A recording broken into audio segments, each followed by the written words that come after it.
Good morning সবাইকে। সকাল সকাল উঠে পড়েছি। তো আজকে আমি আছি আমার শ্বশুর বাড়িতে।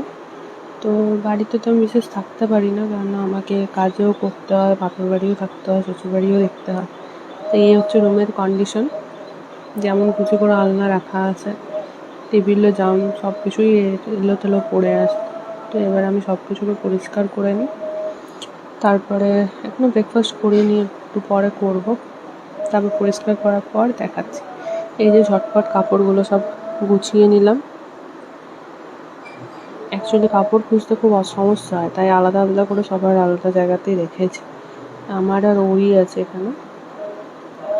এরপরে আমি চলে গেলাম, এই যে বাড়ি থেকে কিছু কাপড় এনেছিলাম, সেগুলো ভেবেছিলাম ওয়াশিং মেশিনে দেবো, বাট বাইরে একদমই রোদ নেই, তো আর জামা কাপড়ের কাচা হলো না। আর বাইরে অনেক তারও মেলা আছে। এই যে রুমটা সাজিয়েছি, রুমটা কেমন লাগছে একটু জানিও আমাকে। এটা হচ্ছে আমার ফেভারিট মিরর, আমার এক বন্ধু দিয়েছিল।